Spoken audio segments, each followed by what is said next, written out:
บายดีไพลินดาพิรวันหรือว่ากิ๊กนั่นเองที่ว่าทุกคนฮู้จักกันในนามนางสาวลาวประจำปี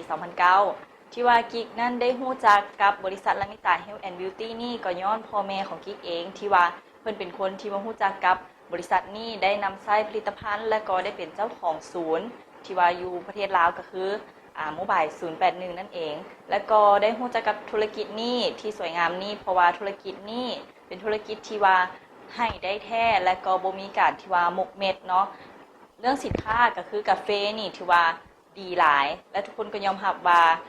สินค้าอยู่ในบริษัทลามิต้านี่กินดีใช้ดีและก็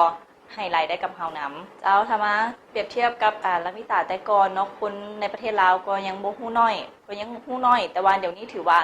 ลามิต้าอยู่ในประเทศลาวนี่ถือว่า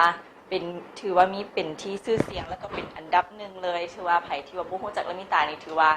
เป็นคนที่ว่าตกรุ่นเจ้าแม่นแล้วและที่สำคัญกิ๊กก็ยังเป็นหนึ่งในพรีเซนเตอร์ให้กับกาแฟเนาะแล้วก็มีน้ำดำมีผลิตภัณฑ์3อย่างกันที่ว่าเป็นแล้วก็ไปโฆษณาอยู่ที่ว่าประเทศลาวเจ้าตอนนี้ก็มีรายการที่ว่ากิ๊กนั้นได้ดำเนินรายการเองก็คือรายการอยู่ที่ช่อง Loud Star ของประเทศลาวเนาะก็คือรายการ B+ เวลา 14:30 หา 14:45 ก็คือ 2:30 หา 3:00 หยังที่ว่าจะเล่าถึงเรื่องของสุขภาพความงามของแม่หญิงและก็มีกิ๊กที่ว่าเป็นพรีเซนเตอร์ของกาแฟก็มีพรีเซนเตอร์ของกาแฟก็คือกาแฟจะเป็นผู้ที่ว่าสนับสนุนรายการก็อยากให้ทุกคนนั้นติดตามผลงานกันแน่